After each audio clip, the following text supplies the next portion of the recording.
Christmas ပါရှေးဦးစွာဖခင်ကျေးဇူးတော်ကိုချီးမွမ်းပါတယ်ခွန်အားယူစရာဝိညာဉ်အစအစစ်စမှပြန်လည်ကြိုဆိုလိုက်ပါတယ်ဒီနေ့ဝန်ခံခြင်းမှ Christmas ဆိုတဲ့ကောင်းစဉ်အောက်မှာပြန်လည်ဆင်ခြင်ခွင့်ကြရအောင် Christmas ဖြစ်ပေါ်လာရတာဟာဘယ်အရာအပေါ်မှာအခြေခံအစပြုလာရတာလဲဝန်ခံခြင်းမှအစပြုခဲ့တာပါဘယ်သူတွေကဝန်ခံခဲ့ပါသလဲနံပါတ်1ဖခင်ကိုယ်တိုင်အစပြုဝန်ခံခဲ့ခြင်းအပြင် Christmas ပေါ်ပေါက်လာရတာပါ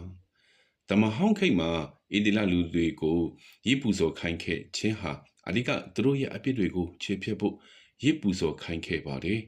ဣတိလလူတွေအ ਨੇ ဆုံးတစ်နှစ်တစ်ခေါက်ရစ်ပူဇော်ခဲ့ပေမဲ့လည်းသူတို့ဘဝအသက်တာမှာဖျားစကားအတိုင်းအသက်မရှင်ကြပါဒါကြောင့်ဖျားသခင်ကရစ်ပူဇော်ခြင်းကိုမနစ်သက်သောအခါလို့ပြောခဲ့ပါတယ်ဒါကြောင့်သုံးပါတဆူဖျားထဲမှာဒါတော့ဖျားသခင်ကဝန်ခံခဲ့ခြင်းအပြင်ယနေ့ခရစ်စမတ်ဖြစ်ပေါ်လာရတာပါအချီပြီးကြောင့်ကိုဖတ်လို့ပါလေဟေဘဲဩဝါဒစာအခန်းကြီး30အခန်းငယ်6ခုကိုဖတ်လို့တယ်မိရှုရာယင်းဤအပြစ်ဖြေရာရစ်များကိုအာရနှစ်သက်တော်မမူသောအခါကျမ်းစာလိမ့်၌အကျွန်ုပ်ကိုအမတ်ပြု၍ရေးထားသည်နှင့်အညီအကျွန်ုပ်သည်ကိုရောဤအလိုကိုဆောင်အံ့သောငါတွားပါမည်ဟုအကျွန်ုပ်ဝန်ခံပါသည်ဟုလျှောက်ဆို၏ဤကျမ်းချက်လေးဟာ40ကြိမ်မြောက်သောဆာလံအပိုင်ငယ်6ခုကိုအခြေခံပြီးဤကျမ်းချက်ကိုပို့ပြီးတော့နားလေသဘောပေါက်ဖို့တင်ဆက်ထားသောကျမ်းချက်လေးဖြစ်ပါတယ်ခရစ်တော်ဘုရားဤလောကတို့ကြွဆင်းပြီးလူတွေကိုကယ်တင်ဖို့ရိတ်ကောင်အဖြစ်အသေးခံဖို့ကြိုတင်ပြောထားတဲ့ကျမ်းချက်လေးဟာတမန်တစ်ခိတ်မှာပြည့်စုံသွားခဲ့ပါပြီ။ဘာကြောင့်လဲလူတွေကိုချစ်လို့လူတွေကိုငရဲမှကယ်တင်ခြင်းလို့ဖြစ်ပါတယ်။လူတွေကယ်တင်ခြင်းခံစားရရှိဖို့ထာဝရဘုရားသခင်ကတဘောတူဝန်ခံခဲ့တယ်လို့ကောင်းကင်တမန်တွေကလည်းဝန်ခံခဲ့ပါတယ်။ကောင်းကင်တမန်ဝန်ခံခဲ့တယ်လို့မာရီနဲ့ယောသတ်တို့ကလည်းဝန်ခံခဲ့ပါတယ်။ဒီအကြောင်းအရာလေးတွေကိုလူသားတွေသိရှိခံစားဖို့တိုးထိန်တွေကလည်းဝန်ခံခဲ့ပါတယ်။တိုးထိန်တွေရဲ့စကားကိုကြားပြီးဝန်ခံတော်လူတွေကလည်းဝန်ခံယုံကြည်ခြင်းအပြင်ကယ်တင်ခြင်းကိုရရှိခဲ့ပါတယ်။ဒီနေ့လောကမှာအသက်ရှင်နေတဲ့အချိန်မှာခရစ်တော်ယေရှုရဲ့အမှုပြုခဲ့သောတည်ခြင်းနဲ့ရှင်ခြင်းကိုတင်နဲ့ကျွန်တော်ယုံကြည်လက်ခံဝန်ခံမယ်ဆိုရင်တော့တင်ဟာထာဝရကောင်းကင်ရွှေ့ပြီးမှဝင်စားရမှာဖြစ်ပါတယ်ဒီနေ့လောကမှာအရေးကြီးသောအရာထဲမှာအရေးကြီးဆုံးသောအရာဟာဒီနေ့ထာဝရအသက်ရရှိဖို့အရေးကြီးနေပါလေဒါကြောင့်ကျမ်းစာကဘာကိုပဲအတိကထားပြောနေပါသလဲ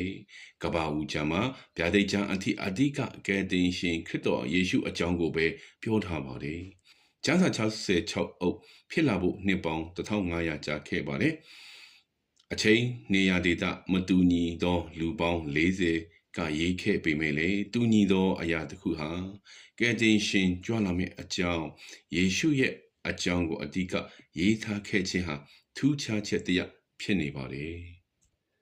ကမ္ဘာလောကမှာလူတွေဝမ်းမြောက်ပျော်ရွှင်ဖို့ခရစ်တော်ဖျားကိုရောတိုင်ဝန်ခံခဲ့တော်ကြောင့်ဖြစ်ပါတယ်လူလောကမှာယေရှုနာမည်နဲ့လူဖြစ်လာဖို့မာရိဝန်ခံခဲ့တော်ကြောင့်ဖြစ်ပါတယ်ဒီနေ့တင်ယေရှုကိုရရှိဖို့တင်ရဲ့ဝန်ခံခြင်းယုံကြည်ခြင်းဒါအဓိကဖြစ်နေပါတော့ကြောင့်ယနေ့အသက်ရှင်နေတဲ့အချိန်ခါမှာအဓိကထားခံယူပါကောနီလီဟာကယ်တင်ခြင်းအကြောင်းကိုနားမလည်ပဲဘာသာတရားမှာကျင်လေအသက်ရှင်သူဘာသာတရားကိုအလွန်ကိုင်းဆိုင်သူတယောက်ဖြစ်ပါတယ်ဒါပေမဲ့ပေတရုအားဖြင့်ယေရှုရဲ့ကယ်တင်ခြင်းတရားကိုနားထောင်ပြီးသူလစ်လျူမရှုခဲ့ပါသူနဲ့သူမိသားစုတွေယုံကြည်ဝန်ခံခဲ့ပြီးယေရှုခရစ်တော်ရဲ့ကယ်တင်ခြင်းကိုသူတို့မိသားစုတွေရရှိခဲ့ပါတယ်ဒီနေ့ဘာသာထဲမှာပြောနေသူများဘာသာတရားကိုလိုက်စားနေသူများ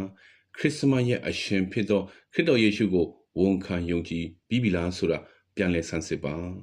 နှုတ်ကပတ်တော်အားဖြင့်ဖျားဖွင့်ပြသောအရာတွေကိုလစ်လျူမရှုလိုက်ပါနဲ့ဝန်ခံပါဒီနေ့တင်ယေရှုရဲ့ကယ်တင်ခြင်းကိုယုံကြည်ဝန်ခံတယ်လို့လူအများလဲကြားသိဖို့လူအများလဲယုံကြည်ဝန်ခံလာနိုင်ဖို့တင်ယနေ့ပါလုပ်နေတာလေယနေ့ခရစ်စမတ်မှာတင်ဘယ်လိုပုံစံနဲ့ပါဝင်နေပါသလဲလူအများကယ်တင်တော်ယေရှုကိုယုံကြည်လက်ခံနိုင်ဖို့တင်ဘယ်လိုအသက်ရှင်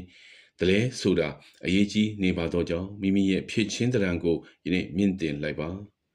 ဒီနေ့ဝန်ခံခြင်းမရှိဘူးဆိုရင်ခရစ်စမတ်လည်းရှိလာမှာမဟုတ်ပါခရစ်စမတ်မရှိဘူးဆိုရင်လူတွေကယ်တင်ခြင်းရရှိမှာမဟုတ်ပါ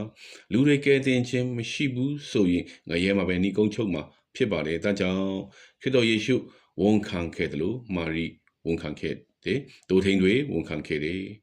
လောကလူအချို့ဝန်ခံခဲ့ပါတယ်ဒီနေ့တင်နဲ့ကျွန်တော်ဝန်ခံတယ်လို့လူအများဝန်ခံလာနိုင်ဖို့တင်နဲ့ကျွန်တော်တို့ရဲ့အချိန်ဖြစ်ပါတော့ကြောင်းနူးညံ့သောသဘောနဲ့ပုံဖော်ကြရအောင်တချိန်ကဖခင်ရဲ့အပေါင်းအသင်းမဟုတ်ပေမဲ့လေယနေ့ခရစ်စမတ်ရဲ့အရှင်ယေရှုကိုဝန်ခံယုံကြည်လက်ခံခြင်းအားဖြင့်ဖခင်နဲ့အပေါင်းအသင်းမိတ်ဆွေတွေဖြစ်ပါတော့ကြောင်းတင်ဟာပြည့်စုံသောတန်ဖိုးရှိသောလူဖြစ်တဲ့ဆိုတာကိုတဖန်လောက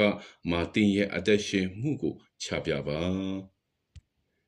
ရှင်ပေဒရုဩဝါဒစာပထမဆုံးအခန်းကြီးနဲ့အခန်းငယ်30ကိုဖတ်ပြီးအဆုံးသတ်ခြင်းပါတယ်အထက်ကအပေါင်းအသင်းမဟုတ်ယခုတွင်ဖယားသခင်အပေါင်းအသင်းဖြစ်ကြ၏ဂယုဏကျေးဇူးကိုအထက်ကမခံရတော့လေယခုတွင်ခံရကြ၏လို့ပြောပါတယ်ဒါကြောင့်ယနေ့ခရစ်စမတ်မှာဖယားရဲ့ဘုန်းတော်ထင်ရှားဖို့ကျွန်တော်ပါဝင်ဆက်ကပ်ကြပါစို့လို့အနေငယ်ခွန်အားပေးပါရစေ။ဂျာနာသူရောက်တိုင်းပေါ်ဖယားကောင်းကြီးပေးပါစေ။